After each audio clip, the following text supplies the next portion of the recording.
ಬಂಧುಗಳೇ ನಮಸ್ಕಾರ. ನಾನು ರವಿ ಕೃಷ್ಣ ರೆಡ್ಡಿ. ಇವತ್ತು ಜುಲೈ 5, 2021. ಮುಂದಿನ 6-7 ದಿನಗಳ ಕಾಲ, ಕನಿಷ್ಠ 5-6 ದಿನಗಳ ಕಾಲ, ಇವತ್ತಿನಿಂದ ಲೆಕ್ಕ ಹಾಕಿದ್ರೆ ನಾನು ಒಂದು ಮೌನವಾಗಿ ಯಾವುದೇ ಮಾತುಗಳನ್ನು ಆಡದೆ ಇರುವಂತಹ ಕಾರಣದಿಂದಾಗಿ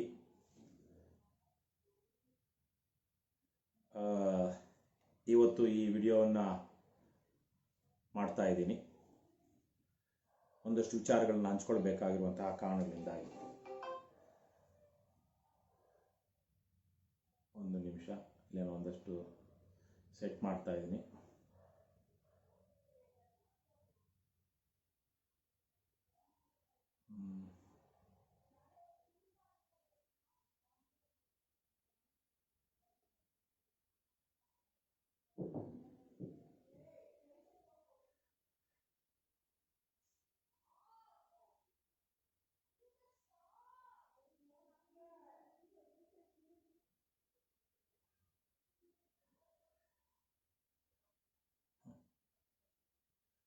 ಒಂದು ಕ್ರಾಸ್ ಪೋಸ್ಟಿಂಗ್ ವಿಚಾರ ಸ್ವಲ್ಪ ನೋಡ್ತಾ ಇದ್ದೆ. ಸ್ವಲ್ಪ ಹೊತ್ತಿಗೆ ಸೆಟ್ ಮಾಡೋದಕ್ಕಾಗುತ್ತೆ.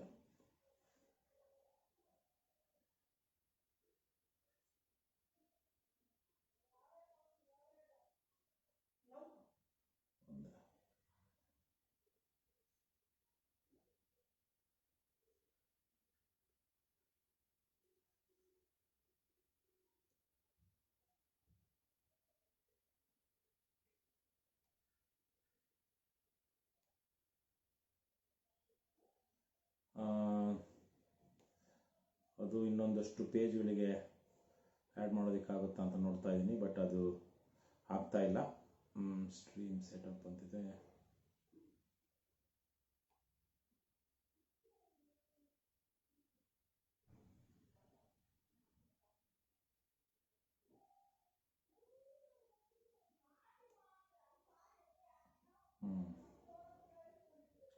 ಇಲ್ಲಿ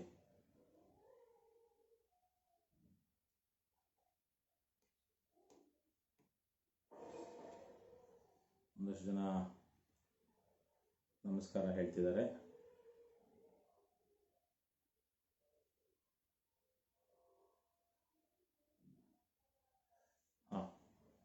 ಕನಿಷ್ಠ ಅದು ಶೇರ್ ಮಾಡ್ಕೊಳ್ಳೋದಕ್ಕಾಗುತ್ತೆ. ನಾನು ಅದನ್ನು ಶೇರ್ ಮಾಡ್ತೀನಿ. ಅದು ನಂದು ಪೇಜಿಂದನೂ ಇದೇ ಸಮಯದಲ್ಲಿ ಶೇರ್ ಮಾಡೋದಕ್ಕಾಗುತ್ತಾ, ಲೈವ್ ಏನು ಸೆಟ್ ಮಾಡೋದಕ್ಕಾಗುತ್ತಾ ಅಂತ ನೋಡ್ತಾ ಇದ್ದೆ. ಅದು ನನಗೆ ಶೇರ್ ಟು ಎ ಪೇಜು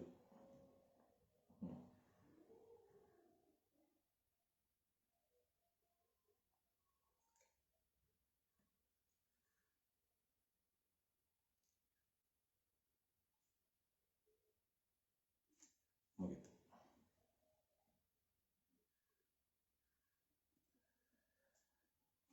ಬಂಧುಗಳೇ, ಈಗಾಗಲೇ ಹೇಳಿದ ಹಾಗೆ ಇವತ್ತು ಜುಲೈ 5, 2021. ಇವತ್ತು ರಾತ್ರಿಯಿಂದ ನಾನು ಬರುವ ಭಾನುವಾರದ ಬೆಳಗ್ಗೆವರೆಗೂ ಉಪವಾಸವನ್ನು ಮಾಡ್ತಿದ್ದೇನೆ. ಈ ಉಪವಾಸದ ಸಂದರ್ಭದಲ್ಲಿ ಹೇಗೆ ಅನ್ನೋದನ್ನು ಮೊದಲೊಂದಷ್ಟು ಹೇಳ್ತೀನಿ. ಯಾವುದೇ ಆಹಾರ ಪದಾರ್ಥಗಳನ್ನು ತಿನ್ನೋದಿಲ್ಲ, ನೀರನ್ನು ಬಿಟ್ಟು. ಹಾಗೆಯೇ ಮೌನ.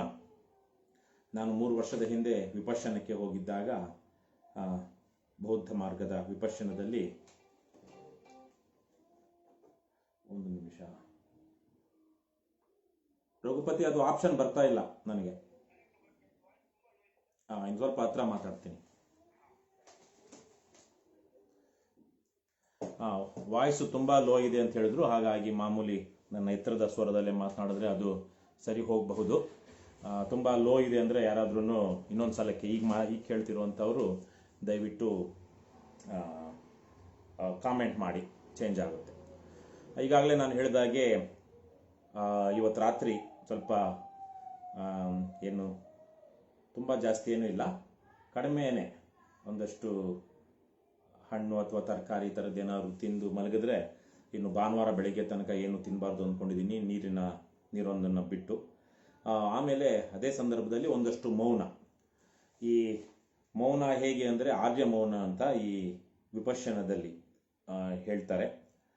ಮಾಮೂಲಿ ಮೌನ ಅಂದರೆ ನಾವು ಮಾತಾಡೋದಿಲ್ಲ, ಆದರೆ ಕೈ ಸನ್ನೆಯಲ್ಲಿ ಕಣ್ ಸನ್ನೆಯಲ್ಲಿ ಒಂದಷ್ಟು ಮಾತನಾಡೋದು ಇರುತ್ತೆ, ಓದು ಬರಹ ಇವೆಲ್ಲ ಮಾಡಬಹುದು. ಆದರೆ ನಾವು ಆ ಮೌನ ಮಾಡುವಂಥವರು ಬಾಯಿ ಬಿಟ್ಟು ಮಾತನಾಡುವ ಹಾಗಿಲ್ಲ ಅಂತ. ಆದರೆ ಈ ಆರ್ಯ ಮೌನ ಅಂತ ಆ ವಿಪಶ್ಯನದ ಸಂದರ್ಭದಲ್ಲಿ ಹೇಳೋದ್ರಲ್ಲಿ ನೀವು ಏನು ಬರೆಯುವ ಹಾಗೂ ಇಲ್ಲ, ಓದುವ ಹಾಗೂ ಇಲ್ಲ, ಮತ್ತು ಕೈ ಸನ್ನೆ ಕಣ್ ಸನ್ನೆಯಲ್ಲಿ ಯಾರ ಜೊತೆಯೂ ಸಂವಾದಿಸುವ ಹಾಗೂ ಇಲ್ಲ. ಪೂರ್ತಿಯಾಗಿ ನೀವು ಮೌನ, ಆರ್ಯ ಮೌನ ಅಂತ, ನೋಬಲ್ ಸೈಲೆನ್ಸ್ ಅಂತ. ಆರ್ಯ ಅಂದರೆ ಒಂದು ನೋಬಲ್ ಅನ್ನುವಂತಹ ಅರ್ಥ ಇರೋದ್ರಿಂದ ಆ ಆರ್ಯ ಮೌನವನ್ನು ಮಾಡಬೇಕು ಅಂತ. ಕನಿಷ್ಠ 3 ದಿವಸಗಳಾದ್ರೂ ಅದನ್ನು ಮಾಡಬೇಕು. 5 ದಿವಸಗಳಲ್ಲಿ 5 ದಿವಸ ಮಾಡಬೇಕು ಅಂತಿದೆ. ಆದರೆ ಯಾವುದಾದ್ರೂ ಕಾರಣಾಂತರಗಳಿಂದ ಬಂತು, ನಾನು ಮಾಡಲೇ ಅದನ್ನು ಬಿಟ್ಟು ಮಾಮೂಲಿ ನಾವು ರೆಗ್ಯುಲರ್ ಆಗಿ ಸಹಜವಾಗಿ ಮಾಡುವಂತಹ ಮೌನವನ್ನು ಮಾಡಬೇಕು ಅನ್ನೋ ಹಾಗಿದ್ರೆ ಶುಕ್ರವಾರದಿಂದ ಅದನ್ನು ಆರ್ಯ ಮೌನವನ್ನು ಬಿಟ್ಟು ಏನಾದರೂ ಬರೆಯೋದು, ಹೇಳೋದು ಅಥವಾ ಬರವಣಿಗೆ ಮೂಲಕ ಹೇಳುವಂತಹದ್ದು ಅಥವಾ ಯಾವುದಾದ್ರು ಓದಲೇಬೇಕಾಗಿರುವಂಥದ್ದಿದ್ರೆ ಓದೋಣ ಅಂತಿದೆ. ಆದರೆ ಇವತ್ತು ರಾತ್ರಿಯಿಂದ ಶುಕ್ರವಾರದ ಬೆಳಗ್ಗೆವರೆಗೂ ಆರ್ಯ ಮೌನ, ಸಾಧ್ಯವಾದರೆ ಭಾನುವಾರದ ಬೆಳಗ್ಗೆವರೆಗೂ ಅದನ್ನೇ ಮುಂದುವರಿಸಬೇಕು ಅಂತ ಇದೆ. ಇದನ್ನು ನಾನು ಈ ಉಪವಾಸ ಮತ್ತು ಮೌನವನ್ನು ನಾನು ಮನೆಯಲ್ಲೇ ಮಾಡ್ತಾ ಇದ್ದೀನಿ.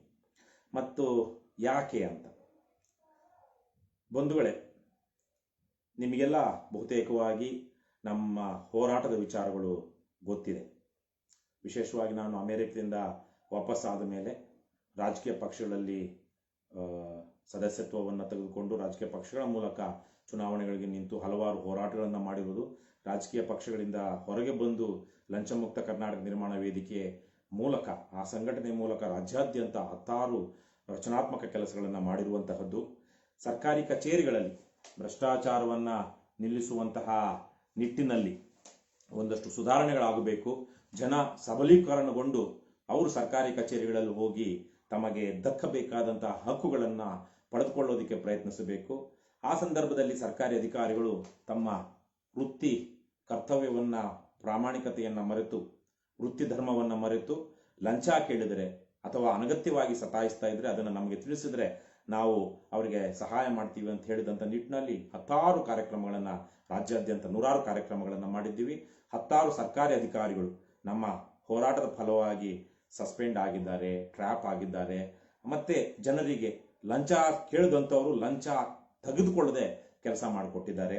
RTI ಬಗ್ಗೆ, ಸಕಾಲ ಯೋಜನೆ, ಇದರ ಬಗ್ಗೆ ಸ್ಕೀಮ್ ಅಲ್ಲ, ಅದು ಸಕಾಲ ಸೇವೆಗಳು, ಆ ಸಕಾಲದಲ್ಲಿ ಸೇವೆಗಳು ದೊರಕಬೇಕು ಅಂತ ಏನು ಸರ್ಕಾರ ಒಂದಷ್ಟು ನಿಯಮಗಳು ತಂದಿದೆ, ಅದರ ಬಗ್ಗೆ ರಾಜ್ಯಾದ್ಯಂತ ಲಂಚಮುಕ್ತ ಕರ್ನಾಟಕ ನಿರ್ಮಾಣ ವೇದಿಕೆ ಬಹಳಷ್ಟು ಜನಜಾಗೃತಿ ಮಾಡಿದೆ. ಮತ್ತು ಕಳೆದ 3 ವರ್ಷಗಳಲ್ಲಿ ಅನ್ನಭಾಗ್ಯ ಯೋಜನೆಯಲ್ಲಿ ಆಗುವಂಥ ಅಕ್ರಮಗಳ ಬಗ್ಗೆ, ಸಾರ್ವಜನಿಕರಿಗೆ ಆಗುವ ವಿಶೇಷವಾಗಿ BPL ಕಾರ್ಡುದಾರರಿಗೆ ಆಗುವಂತಹ ಮೋಸದ ಬಗ್ಗೆ ನಾವು ಜಾಗೃತಿ ಮೂಡಿಸಿ ಇವತ್ತು ಸಹ ನಮ್ಮ ಈಗಿನ ಹಾಲಿ ಲಂಚಮುಕ್ತ ಕರ್ನಾಟಕ ನಿರ್ಮಾಣ ವೇದಿಕೆ ಅಧ್ಯಕ್ಷರಾಗಿರುವಂತಹ ವಿಜಯರಾಘವ ಮರಾಠಿ ಅವರು ಒಂದು ಆರ್ಡರ್ ಶೀಟ್ ಕಳಿಸಿದ್ರು. ಅದರಲ್ಲಿ ಸರ್ಕಾರ ಒಂದು ಅನ್ನಭಾಗ್ಯ, ಈ ರೇಷನ್ ಡಿಪೋ ಏನಿದೆ, ಪಡಿತರ ಅಂಗಡಿ, ಅದರ ಯಾವುದೋ ಒಂದು ಅವ್ಯವಹಾರ ಮಾಡಿದ್ದಂಥ ಅಂಗಡಿಯ ಲೈಸೆನ್ಸ್ ರದ್ದಾಗಿರುವಂತಹದ್ದು. ಸೊ ಹೀಗೆ ಹಲವು ಅಕ್ರಮಗಳಲ್ಲಿ ತೊಡಗಿದ್ದಂತಹ ಹಲವು ಪಡಿತರ ಅಂಗಡಿಗಳು ಸಹ ನಮ್ಮ ಹೋರಾಟದ ಫಲವಾಗಿ ರದ್ದಾಗಿವೆ. ಮತ್ತು ಇವತ್ತು ಲಂಚಮುಕ್ತ ಕರ್ನಾಟಕ ನಿರ್ಮಾಣ ವೇದಿಕೆಯ ಸತತ ಪ್ರಯತ್ನದ ಫಲವಾಗಿ ಸರ್ಕಾರ ಹಲವು ಸುತ್ತೋಲೆಗಳನ್ನು ಹೊರಡಿಸಿದೆ. ಒಂದು ಸರ್ಕಾರಿ ಕಚೇರಿಯಲ್ಲಿ ಯಾವ ತರಕ್ಕೆ ಅಧಿಕಾರಿಗಳು ನಡೆದುಕೊಳ್ಳಬೇಕು, ನಾಗರಿಕರು ಬಂದಾಗ ಅವರನ್ನು ಹೇಗೆ ಗೌರವಿಸಬೇಕು, ಸೌಜನ್ಯದಿಂದ ನಡೆದುಕೊಳ್ಬೇಕು, ಮತ್ತು ಅಧಿಕಾರಿಗಳು ಬ್ಯಾಡ್ಜು, ನೇಮ್ ಪ್ಲೇಟು ಇವೆಲ್ಲವನ್ನು ಹೊಂದಿರಬೇಕು. ಈ ನಿಟ್ಟಿನಲ್ಲಿ ಒಂದಷ್ಟು ಏನೆಲ್ಲ ಸುತ್ತೋಲೆಗಳನ್ನು ಹೊರಡಿಸಿದೆ. ಅದಕ್ಕೆ ಮೂಲ ಕಾರಣ ನಮ್ಮ ಅವಿರತವಾದಂತಹ ಪತ್ರ ವ್ಯವಹಾರಗಳು ಮತ್ತು ಈ ರಾಜ್ಯದ ಮುಖ್ಯ ಕಾರ್ಯದರ್ಶಿಯನ್ನು ಭೇಟಿ ಮಾಡಿ ನಾವು ಹಾಕಿದಂತಹ ಒತ್ತಡಗಳು. ಸೊ ಈಗ ಸರಿಯಾಗಿ 2 ವರ್ಷದ ಹಿಂದೆ ನಮ್ಮ ಹೋರಾಟದ ಮುಂದುವರೆದ ಭಾಗವಾಗಿ ನಾವು ಹಲವಾರು ಸಮಾನ ಮನಸ್ಕರು ಸೇರಿಕೊಂಡು ಕರ್ನಾಟಕದಲ್ಲಿ ಒಂದು ಸಶಕ್ತವಾದಂತಹ ಪ್ರಾಮಾಣಿಕ ರಾಜಕಾರಣವನ್ನು ಮಾಡುವಂತಹ ಒಂದು ಪ್ರಾದೇಶಿಕ ಪಕ್ಷವನ್ನು ಕಟ್ಟಬೇಕು ಅಂತೇಳಿ ಕರ್ನಾಟಕ ರಾಷ್ಟ್ರ ಸಮಿತಿ ಪಕ್ಷವನ್ನು ಸ್ಥಾಪನೆ ಮಾಡಿದ್ವಿ. ಮುಂದಿನ ತಿಂಗಳ ಆಗಸ್ಟ್ 10ಕ್ಕೆ 2ನೇ ಸಂಸ್ಥಾಪನಾ ದಿನಾಚರಣೆ ಆಗುತ್ತೆ ಪಕ್ಷದ್ದು. ಸೊ ಈ ಎಲ್ಲ ಹೋರಾಟಗಳನ್ನು ನೋಡ್ಕೊಂಡು ಬಂದಿರುವಂಥವರಿಗೆ ನಾವು ಕಳೆದ ಈ ಲಾಕ್ಡೌನ್ ಸಂದರ್ಭದಲ್ಲಿ ಮೊದಲ ಕೊರೋನಾ ವೈರಸ್ ಅಲೆ ಬಂದಾಗ ಆಗ ಲಾಕ್ಡೌನ್ ಅವಧಿಯಲ್ಲಿ ತದನಂತರದಲ್ಲಿ ರಾಜ್ಯ ಸರ್ಕಾರದಲ್ಲಿ ಏನೆಲ್ಲ ಭ್ರಷ್ಟಾಚಾರಗಳು ನಡೆಯಿತು, ಅಕ್ರಮಗಳು ನಡೆಯಿತು, PPE ಕಿಟ್ ಅಲ್ಲಿ, ಥರ್ಮಾಮೀಟರಲ್ಲಿ, ಇನ್ಫ್ರಾರೆಡ್ ಥರ್ಮಾಮೀಟರ್ಗಳಲ್ಲಿ, ಸ್ಯಾನಿಟೈಸರ್ಗಳಲ್ಲಿ, ವೆಂಟಿಲೇಟರ್ಗಳಲ್ಲಿ ಏನೆಲ್ಲ ಅಕ್ರಮಗಳು, ಅವ್ಯವಹಾರಗಳು, ಕೋಟ್ಯಾಂತರ ರೂಪಾಯಿ ಭ್ರಷ್ಟಾಚಾರ ನಮ್ಮ ರಾಜ್ಯ ಸರ್ಕಾರದಲ್ಲಿ ನಡೆಯಿತು. ಅದರೆಲ್ಲದರ ವಿಚಾರವಾಗಿ ನಾವು ಧ್ವನಿ ಎತ್ತುತ್ತಾ ಬಂದ್ವಿ. ದಿ ಫೈಲ್ ಅನ್ನುವಂತಹ ವೆಬ್ಸೈಟು ಬಹಳಷ್ಟು ದಾಖಲೆಗಳನ್ನು ಹೊರಹಾಕ್ತು. ಅದನ್ನ ಮತ್ತು ನಮ್ಮ ಇತರ ಮೂಲಗಳಿಂದ ಸಂಗ್ರಹಿಸಿ ನಾವು ACBಗೆ ದೂರು ಕೊಟ್ವಿ. ಯಾವುದು ಲೆಕ್ಕಪತ್ರಗಳ ಸಮಿತಿ, ಪಬ್ಲಿಕ್ ಅಕೌಂಟ್ಸ್ ಕಮಿಟಿ ಅಂತ ಏನು ವಿಧಾನಮಂಡಲದ ಸಮಿತಿ ಇದೆ, MLA ಮತ್ತು MLCಗಳ ಆ ಸಮಿತಿಗೆ ದೂರು ಕೊಟ್ವಿ. ಪತ್ರಿಕಾಗೋಷ್ಠಿಗಳನ್ನು ಮಾಡಿದ್ವಿ. ಹೀಗೆಲ್ಲ ಮಾಡಿದ ಕಾರಣಕ್ಕಾಗಿ ಮೊದಲ ಅಲೆಯಲ್ಲಿ ನಡೆದಂತಹ ಭ್ರಷ್ಟಾಚಾರದ ಬಗ್ಗೆ ಜನರಿಗೆ ಗೊತ್ತಾಯಿತು. 2ನೇ ಅಲೆಯ ಸಂದರ್ಭದಲ್ಲೂ ಒಂದಷ್ಟು ಭ್ರಷ್ಟಾಚಾರ ಆಗಿರಬಹುದು, ಆದರೆ ಮೊದಲ ಅಲೆಯಲ್ಲಿ ನಾವು ಮಾಡಿದಂತಹ ಹೋರಾಟದ ಕಾರಣಕ್ಕಾಗಿ 2ನೇ ಅಲೆಯ ಭ್ರಷ್ಟಾಚಾರ ಒಂದು ಕದ್ದು ಮುಚ್ಚಿ ಆಗಿರಬಹುದೇ ಹೊರತು ಮೊದಲ ಅಲೆಯಲ್ಲಿ ನಡೆದ ಹಾಗೆ ರಾಜಾರೋಷವಾಗಿ ನಡೀಲಿಲ್ಲ. ಸೊ ಈ ಎಲ್ಲ ಹೋರಾಟಗಳನ್ನ ಕರ್ನಾಟಕ ರಾಷ್ಟ್ರ ಸಮಿತಿ ಪಕ್ಷವು ಸಹ ಕಳೆದ 2 ವರ್ಷಗಳಲ್ಲಿ ಮಾಡ್ತಾ ಬರ್ತಾ ಇದೆ. ಇದೇ ಸಂದರ್ಭದಲ್ಲಿ ಹಲವಾರು ಚುನಾವಣೆಗಳಲ್ಲಿ ಅದು ಉಪಚುನಾವಣೆಗಳು ಈ ಆಪರೇಷನ್ ಕಮಲ ಆಗಿ 17 ವಿಧಾನಸಭಾ ಕ್ಷೇತ್ರಗಳಿಗೆ ನಡೆದಂತಹ ಉಪಚುನಾವಣೆಯಲ್ಲಿ 10ಕ್ಕಿಂತ ಹೆಚ್ಚು ಕ್ಷೇತ್ರಗಳಲ್ಲಿ ಕರ್ನಾಟಕ ರಾಷ್ಟ್ರ ಸಮಿತಿ ಪಕ್ಷ ಸ್ಪರ್ಧೆ ಮಾಡಿತು. ಇತ್ತೀಚೆಗೆ ನಡೆದಂತಹ ಬೆಳಗಾವಿ ಲೋಕಸಭಾ ಕ್ಷೇತ್ರದ ಉಪಚುನಾವಣೆ, ಮಸ್ಕಿ ಮತ್ತು ಬಸವ ಕಲ್ಯಾಣ ಕ್ಷೇತ್ರದ ಉಪಚುನಾವಣೆಯಲ್ಲೂ ಸಹ ಕರ್ನಾಟಕ ರಾಷ್ಟ್ರ ಸಮಿತಿ ಪಕ್ಷ ಸ್ಪರ್ಧೆ ಮಾಡಿತ್ತು. ಬೆಳಗಾವಿ ಲೋಕಸಭಾ ಕ್ಷೇತ್ರದಲ್ಲಿ ಅಲ್ಲಿ ಸುಮಾರು ಒಂದು 4,900 ಇರಬಹುದು ಅಷ್ಟು ಮತಗಳು ಬಂದಿತ್ತು. ಸುಮಾರು 950 ಮತಗಳು ಮಸ್ಕಿ ವಿಧಾನಸಭಾ ಕ್ಷೇತ್ರದಲ್ಲಿ ಬಂದಿತ್ತು ಪಕ್ಷದ ಅಭ್ಯರ್ಥಿಗಳು. ಈ ಎಲ್ಲ ಚುನಾವಣೆಗಳನ್ನು ನಾವು ಹಣ ಹಂಚದೆ, ಹೆಂಡ ಕುಡಿಸದೆ, ಜನರ ಸಹಭಾಗಿತ್ವದಲ್ಲಿ, ಅವರ ದೇಣಿಗೆಯಲ್ಲಿ, ಜನಸಾಮಾನ್ಯರ ದೇಣಿಗೆಯಲ್ಲಿ, ಪಕ್ಷದ ಹಿತೈಷಿಗಳ ದೇಣಿಗೆಯಲ್ಲಿ ಮಾಡ್ತಾ ಒಂದು ಪರ್ಯಾಯವನ್ನ ಜನರ ಮುಂದೆ ಇಡ್ತಾ ಇದ್ವಿ.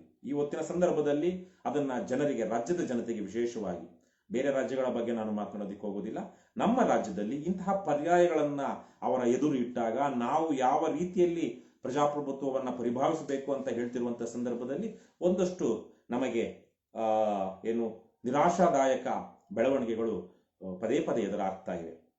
ಆದರೆ ಇನ್ನು 2023ರಲ್ಲಿ ರಾಜ್ಯದಲ್ಲಿ ಸಾರ್ವತ್ರಿಕ ವಿಧಾನಸಭಾ ಚುನಾವಣೆ ನಡೆಯಲಿದೆ. ಇಷ್ಟರಲ್ಲಿಯೇ ತಾಲೂಕ್ ಪಂಚಾಯತಿ, ಜಿಲ್ಲಾ ಪಂಚಾಯತಿ ಚುನಾವಣೆಗಳು ರಾಜ್ಯದಲ್ಲಿ ನಡೀಬೇಕಾಗಿದೆ. ಹಾಗೇನೆ ಹಲವು ಉಪಚುನಾವಣೆಗಳು, ಸಿಂದಗಿ ಮತ್ತು ಹಾನಗಲ್ ಕ್ಷೇತ್ರದ ವಿಧಾನಸಭಾ ಕ್ಷೇತ್ರದ ಉಪಚುನಾವಣೆಗಳು, ಮುಂದಿನ ವರ್ಷ MLC ಸ್ಥಳೀಯ ಸಂಸ್ಥೆಗಳ ಚುನಾವಣೆಗಳು, ಹಾಗೇನೆ ಇನ್ನೊಂದಷ್ಟು ಸ್ಥಳೀಯ ಸಂಸ್ಥೆಗಳು ಅಂದರೆ ಕಾರ್ಪೊರೇಷನ್ಗೆ, ನಗರಸಭೆಗಳಿಗೆಲ್ಲ ಸಹ ಇನ್ನು ಮುಂದಿನ ದಿನಗಳಲ್ಲಿ ಚುನಾವಣೆಗಳು ನಡೆಯುತ್ತೆ. ಕರ್ನಾಟಕ ರಾಷ್ಟ್ರ ಸಮಿತಿ ಪಕ್ಷ ಇವೆಲ್ಲದರಲ್ಲೂ ಸಹ ಸತತವಾಗಿ ಭಾಗವಹಿಸಬೇಕಾಗುತ್ತೆ. ಬಹಳಷ್ಟು ಜನ ನಾವು ಪರ್ಯಾಯ ಕೊಡಬೇಕು ಅಂತ ಮಾತಾಡ್ತಾರೆ. ಅಂದರೆ ವಿಶೇಷವಾಗಿ ಕೆಟ್ಟ ರಾಜಕೀಯ ಪರಂಪರೆಗೆ, ಅದರಲ್ಲೂ ಇವತ್ತು ರಾಜ್ಯದ ಬಗ್ಗೆ ಮಾತನಾಡೋದಾದ್ರೆ JCB ಅಂತ ನಾವೇನು ಹೇಳ್ತೀವಿ, JDS, ಕಾಂಗ್ರೆಸ್, BJP ಒಂದೇ ನಾಣ್ಯದ 2 ಮುಖಗಳು, ಒಂದೇ ತರಕ್ಕೆ ಜಾತಿ ರಾಜಕಾರಣ ಮತ್ತು ಹಣದ ರಾಜಕಾರಣ ಮಾಡ್ತಾ ಇವರು ಚುನಾವಣೆಗಳನ್ನ ಗೆಲ್ತಾ ಇದ್ದಾರೆ. ಆ ಮೂಲಕ ಪ್ರಜಾಪ್ರಭುತ್ವದಲ್ಲಿ ಪ್ರಜಾಪ್ರತಿನಿಧಿಗಳಾಗೋದಿಕ್ಕೆ ಅರ್ಹರಲ್ಲದ ಜನ ಇವತ್ತು ನಮ್ಮ ಪ್ರತಿನಿಧಿಗಳಾಗಿ, ನಾಯಕರಾಗಿ ಆಯ್ಕೆ ಆಗ್ತಾ ಇದ್ದಾರೆ. ಇದು ನಿಲ್ಲಬೇಕು ಅಂದ್ರೆ ನಾವೊಂದು ಪರ್ಯಾಯವನ್ನ ಕೊಡಬೇಕು ಅಂತ ಬಹಳಷ್ಟು ಜನ ಮಾತನಾಡ್ತಾರೆ. ಆದರೆ ಮಾತುಗಳು ಕೃತಿಗೆ ಇಳಿಯುವುದು ಬಹಳ ಸಂದರ್ಭಗಳಲ್ಲಿ ಇಲ್ಲ. ಕರ್ನಾಟಕ ರಾಷ್ಟ್ರ ಸಮಿತಿ ಪಕ್ಷ ಆ ನಿಟ್ಟಿನಲ್ಲಿ ಇವೆಲ್ಲವನ್ನು ಅರ್ಥ ಮಾಡಿಕೊಂಡು, ಪರ್ಯಾಯ ಅಂದರೆ ಪ್ರತಿ ಚುನಾವಣೆಯಲ್ಲಿಯೂ ಅದು ಅಭ್ಯರ್ಥಿಗಳನ್ನು ಹಾಕಬೇಕು, ಅದು ಪರ್ಯಾಯ ಅನ್ನುವಂತಹ ಒಂದು ಕೊಡೋದಕ್ಕೆ ಯಾರು ಬಯಸ್ತಾ ಇದ್ದಾರೋ ಅವರು, ಅದೊಂದು ಪಕ್ಷ ಆಗಿರಬಹುದು, ಒಂದು ಪಕ್ಷಗಳ ಒಂದು ಗುಂಪಾಗಿರಬಹುದು, ಒಂದು ಸಂಯುಕ್ತ ಮೋರ್ಚಾದ ತರಕ್ಕಿರಬಹುದು. ಆದರೆ ಅವರು ಚುನಾವಣೆಗಳನ್ನು ಎದುರಿಸಬೇಕು, ಚುನಾವಣೆಗಳಲ್ಲಿ ಅಭ್ಯರ್ಥಿಗಳನ್ನು ಹಾಕಬೇಕು, ಮತ್ತು ಪಕ್ಷಾಧಾರಿತವಾಗಿ ಆಗುವಂತಹ ಚುನಾವಣೆಗಳಲ್ಲಿ ಮತ್ತು ಅಭ್ಯರ್ಥಿಗಳು ಸಹ ಪ್ರಾಮಾಣಿಕವಾಗಿ, ಪರಿಣಾಮಕಾರಿಯಾಗಿ ಚುನಾವಣೆಗಳಲ್ಲಿ ಪ್ರಚಾರವನ್ನ ಮಾಡಬೇಕು. ಅದು ಮಾಡ್ತಾ ಆಗ್ಲೇನೆ ಜನಕ್ಕೆ ಪರ್ಯಾಯ ಇದೆ ಇನ್ನೊಂದು ಅನ್ನುವಂತಹದ್ದು ಗೊತ್ತಾಗೋದು. ನಾವು ಪರ್ಯಾಯ ಕೊಡ್ತೀವಿ, ಜನ ಇವರು ವೋಟ್ ಹಾಕಬಾರ್ದು, ನಾವು ಪರ್ಯಾಯ ಕೊಡ್ತೀವಿ ಅಂದಾಗ ಅಲ್ಲಿ ಅಭ್ಯರ್ಥಿ ಇಲ್ಲ ಅಂದಾಗ ವಿಧಿ ಇಲ್ಲದೆ ಜನ JCB ಪಾರ್ಟಿಗಳ ಒಂದಕ್ಕೆ ಆಯ್ಕೆ ಮಾಡಿಕೊಳ್ಳಲೇಬೇಕಾಗುತ್ತೆ. ಸೊ ಈ ಹಿನ್ನೆಲೆಯಲ್ಲಿ ಕರ್ನಾಟಕ ರಾಷ್ಟ್ರ ಸಮಿತಿ ಪಕ್ಷ ಸತತವಾಗಿ ಚುನಾವಣೆಗಳನ್ನ ಎದುರಿಸ್ತಾ ಬರ್ತಾ ಇದೆ. ಇನ್ನೆರಡು ವರ್ಷಗಳಲ್ಲಿ ಬಹಳ ದೊಡ್ಡ ಇಡೀ ರಾಜ್ಯಕ್ಕೆ ಬಹಳ ಮುಖ್ಯವಾದಂತಹ ಚುನಾವಣೆಗೆ ಸಿದ್ಧವಾಗ್ತಾ ಇದೆ. ಈ ಎಲ್ಲದರ ಸಂದರ್ಭದಲ್ಲಿ ನಾನು ಕಂಡುಕೊಂಡ ಹಾಗೆ ಇನ್ನು ಮುಂದಿನ 6-7 ತಿಂಗಳುಗಳ ಕಾಲ, 6-7 ತಿಂಗಳಲ್ಲ 2 ವರ್ಷಗಳ ಕಾಲ ಕರ್ನಾಟಕ ರಾಷ್ಟ್ರ ಸಮಿತಿ ಪಕ್ಷದ ಅಧ್ಯಕ್ಷನಾಗಿ ನನ್ನ ಮೇಲೆ ಬಹಳ ದೊಡ್ಡ ಜವಾಬ್ದಾರಿ ಇದೆ, ದೊಡ್ಡ ದೊಡ್ಡ ಸವಾಲುಗಳಿದೆ.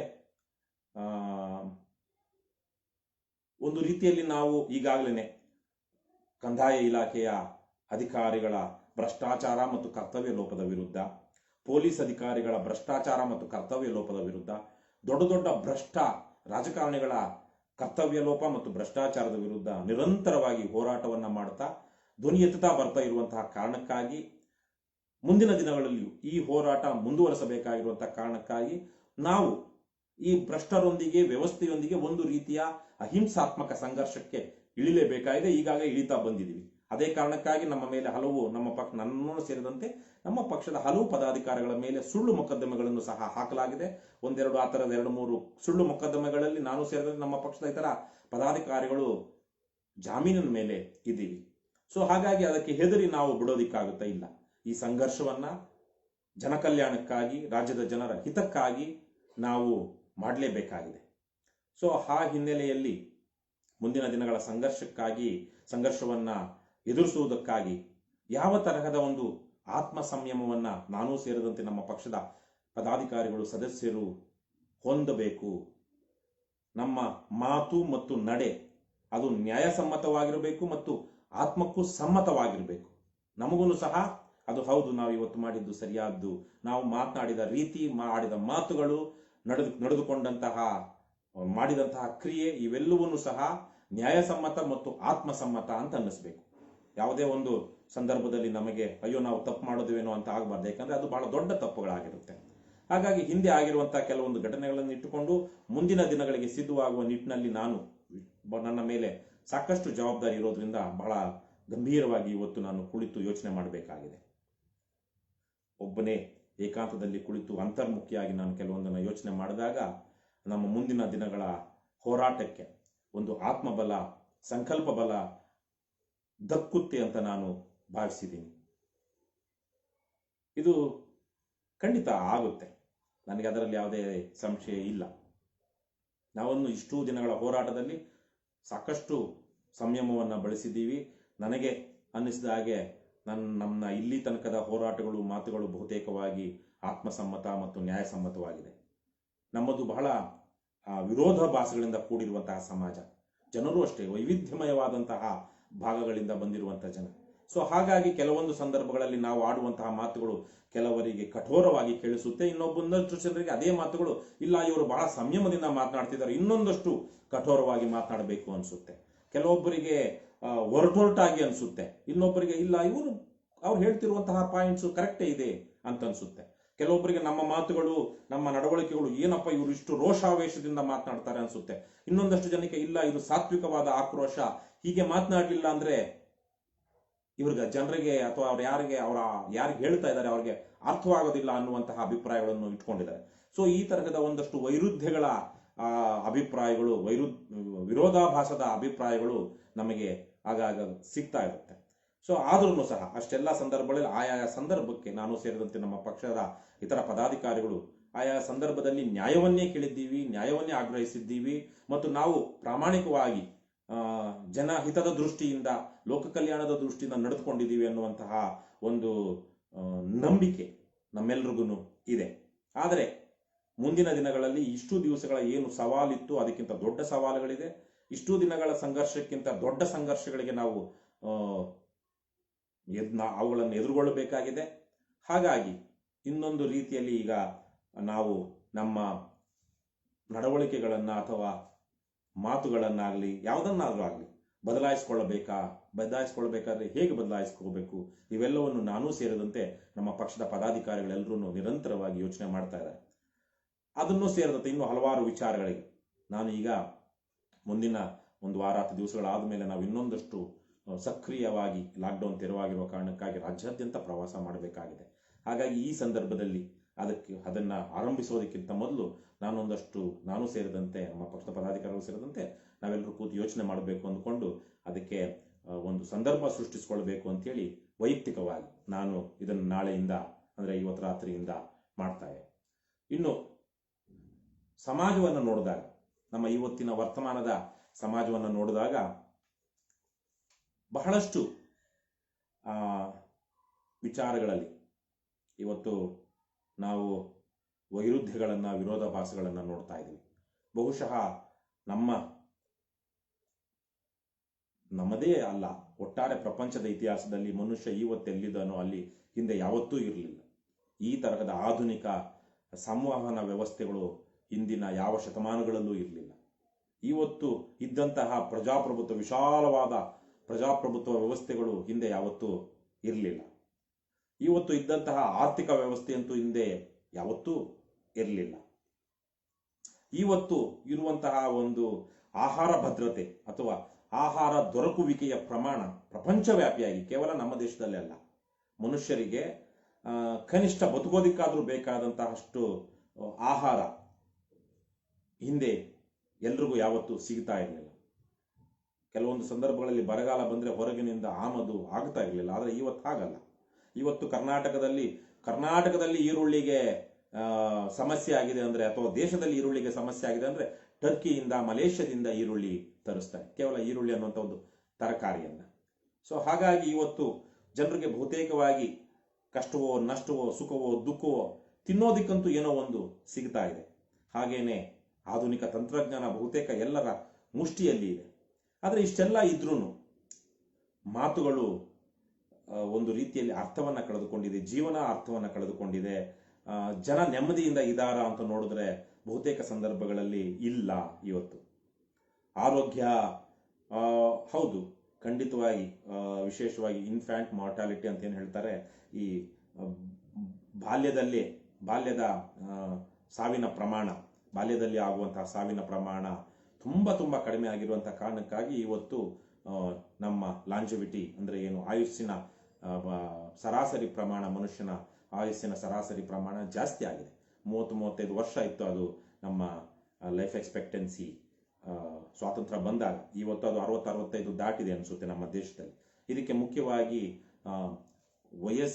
ವಯಸ್ಸಾಗ್ತಾ ಹಲವು ರೋಗಗಳಿಗೆ, ವಿಶೇಷವಾಗಿ ಹೃದಯಾಘಾತ, ಈ ತರಹದ ಕೆಲವು ಕಾಯಿಲೆಗಳಿಂದ ಸಾಯುವಂತಹವರ ಸಂಖ್ಯೆಯೂ ಕಡಿಮೆ ಆಗ್ತಾ ಇರೋದು. ಮತ್ತು ಅದಕ್ಕಿಂತ ಮುಖ್ಯವಾಗಿ ಹೆರಿಗೆಯಲ್ಲಿ ಮಕ್ಕಳು ಮತ್ತು 1 ವರ್ಷ 2 ವರ್ಷದ ಮಕ್ಕಳು, ಇನ್ಫ್ಯಾಂಟ್ ಅಂದರೆ ಅವರು ಚಿಕ್ಕ ಮಕ್ಕಳಾಗಿದ್ದಾಗ ಬೇರೆ ಬೇರೆ ತರಹದ ರೋಗ ರುಜಿನಗಳಿಗೆ ತುತ್ತಾಗಿ ಸಾಯದೇ ಇರುವಂತಹದ್ದು. ಬೋತ್ ಬಾಣಂತಿ ಮತ್ತು ಮಗು ಇಬ್ರು ಸಹ ಹಿಂದಿನ ಕಾಲದಲ್ಲಿ ಇನ್ಫೆಕ್ಷನ್ ಆಗಿ ಬೇರೆ ಬೇರೆ ಹೆರಿಗೆ ಸಂದರ್ಭದಲ್ಲಿ ಆಗುವಂತಹ ಕೆಲವು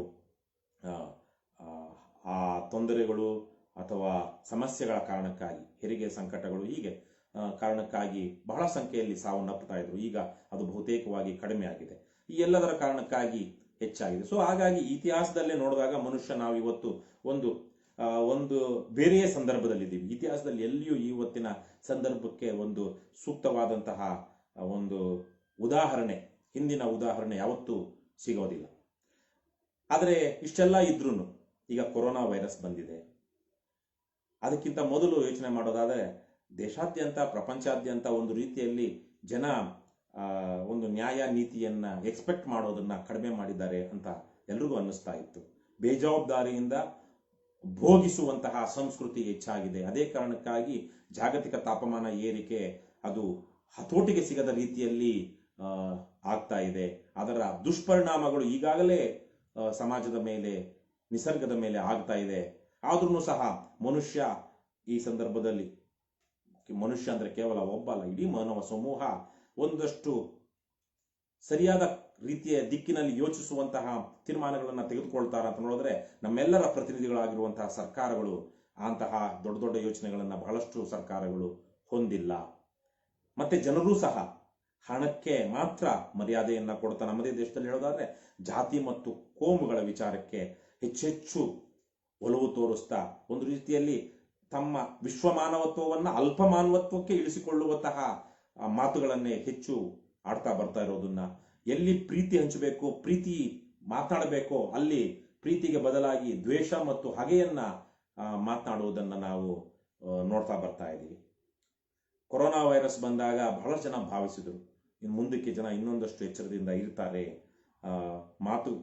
ಮಾತುಗಳಲ್ಲಿ ಕೃತಿಗಳಲ್ಲಿ ಒಂದಷ್ಟು ಸಂಯಮ ಹತೋಟಿ ಬರುತ್ತೆ, ಇಡೀ ಕೇವಲ ತಮ್ಮ ಸಮುದಾಯ, ತಮ್ಮ ಊರು, ತಮ್ಮ ಜಾತಿ, ತಮ್ಮ ಕೋಮು ಅಲ್ಲದೆ ಇಡೀ ವಿಶ್ವದ ಮನುಷ್ಯರನ್ನ ತಮ್ಮ ಸೋದರ ಸೋದರಿಯರನ್ನಾಗಿ ಕಾಣ್ತಾರೆ ಅಂತ. ಆದರೆ ಈಗ ಎರಡನೇ ಅಲೆ ಬಂತು ದೇಶದಲ್ಲಿ. ಇವತ್ತು ಅಥವಾ ನಾಳೆಗೆ ಅದು ಅಧಿಕೃತ ಅಂಕಿಅಂಶಗಳು 4 ಲಕ್ಷ ಸಾವುಗಳನ್ನು ದಾಟುತ್ತೆ. ಅನಧಿಕೃತವಾಗಿ ಹೇಳೋದಾದ್ರೆ ಅದರ 6ರಿಂದ 8 ಪಟ್ಟು ಸಾವಾಗಿದೆ ಅಂತ ಹೇಳ್ತಾ ಇದ್ದಾರೆ. ಆದರೆ 4 ಲಕ್ಷ ಕಡಿಮೆ ಸಾವಲ್ಲ. ನಮ್ಮದೇ ರಾಜ್ಯದಲ್ಲಿ 35,000ಕ್ಕಿಂತ ಹೆಚ್ಚು ಸಾವುಗಳಾಗಿದೆ. ದೇಶದಲ್ಲಿ 4 ಲಕ್ಷ ನಾಳೆ ಇರಬಹುದು, ನಾಳೆ ಅಥವಾ ನಾಡಿದ್ದಕ್ಕೆ 4 ಲಕ್ಷ ದಾಟಬಹುದು, ಅಥವಾ ಇವತ್ತೇ ದಾಟಿದೆಯೋ ಏನೋ. ಇದು ಬಹಳ ದೊಡ್ಡ ಸಂಖ್ಯೆ, ಸಾವಿನ ಸಂಖ್ಯೆ. ಬಹುತೇಕವಾಗಿ ಎಲ್ರಿಗೂ ಅವರ ಪರಿಚಯಸ್ಥರು ಅಥವಾ ನೆಂಟರು, ಇಲ್ಲ ನಮ್ಮ ಪರಿಚಯಸ್ಥರು ಯಾರೂ ಸತ್ತಿಲ್ಲ, ನನ್ನ ನೆಂಟರು ಯಾರೂ ಸತ್ತಿಲ್ಲ ಅಂತ ಹೇಳುವಂತಹ ಸ್ಥಿತಿಯಲ್ಲಿ, ಕೊರೋನಾ ವೈರಸ್ನಿಂದಾಗಿ ಸತ್ತಿಲ್ಲ ಅಂತ ಹೇಳುವಂತಹ ಸ್ಥಿತಿಯಲ್ಲಿ ಯಾರೊಬ್ಬರೂ ಇಲ್ಲ. ಪ್ರತ್ಯಕ್ಷವಾಗಿ ರಾಜ್ಯದಲ್ಲಿ ಒಂದು 35-40 ಸಾವಿರ ಕುಟುಂಬಗಳು ಅವರ ಮನೆಯ ಒಬ್ಬ ಸದಸ್ಯನನ್ನ ಕಳೆದುಕೊಂಡಿದ್ದಾರೆ, ಅಧಿಕೃತ ಅಂಶಗಳ ಮೇಲೆ ಹೇಳೋದಾದ್ರೆ. ಮತ್ತೆ ಲಕ್ಷಾಂತರ ಕುಟುಂಬಗಳು ತಮ್ಮ ಜೀವನೋಪಾಯಗಳನ್ನು ಕಳೆದುಕೊಂಡಿದ್ದಾರೆ. ಕಾಯಿಲೆ ಬಿದ್ದಂಥವರ ಚಿಕಿತ್ಸೆಗಾಗಿ ಲಕ್ಷಾಂತರ ರೂಪಾಯಿಗಳನ್ನು ವ್ಯಯಿಸಿದ್ದಾರೆ. ಕೆಲವೊಬ್ಬರು ಸಾಲ ಸೋಲ ಮಾಡ್ಕೊಂಡಿದ್ದಾರೆ, ಆಸ್ತಿ ಪಾಸ್ತಿ ಮಾರ್ಕೊಂಡು ಚಿಕಿತ್ಸೆ ಕೊಟ್ಟಿದ್ದಾರೆ. ಹಾಗಾಗಿ ಬಾಧಿತರಲ್ಲದ ಕುಟುಂಬದವರು ಯಾರು ಕರ್ನಾಟಕದಲ್ಲಿ ಇರೋದಕ್ಕೆ ಸಾಧ್ಯ ಇಲ್ಲ. ಅವರ ನೇರ ಕುಟುಂಬದವರಲ್ಲದಿದ್ರು ಅವರ ಎಕ್ಸ್ಟೆಂಡೆಡ್ ಫ್ಯಾಮಿಲಿ ಅಂತ ಏನು ಹೇಳ್ತೀವಿ, ದೊಡ್ಡಪ್ಪ, ಚಿಕ್ಕಪ್ಪ, ಅತ್ತೆ, ಮಾವ, ತಾತ, ಅಜ್ಜಿ, ಈ ತರಹದವರು ಯಾರಾದರೂ ಒಂದು ಕುಟುಂಬಕ್ಕೆ ಬಹಳ ಸಂಕಷ್ಟ ಎದುರಾಗಿರುತ್ತೆ. ಆದರೆ ಜನರ ಮಾತುಗಳು ಬದಲಾಗಿದೆಯಾ ಅಂತ ನಾವು ನೋಡಿದಾಗ, ವಿಶೇಷವಾಗಿ ಸಾಮಾಜಿಕ ಮಾಧ್ಯಮಗಳಲ್ಲಿ, ಸೋಷಿಯಲ್ ಮೀಡಿಯಾದಲ್ಲಿ ನೋಡಿದಾಗ ಜನರು ಇವತ್ತು ಅದೇ ತರಹದ ದ್ವೇಷವನ್ನ ಕಾರ್ಕೊಳ್ತಾ ಇದ್ದಾರೆ.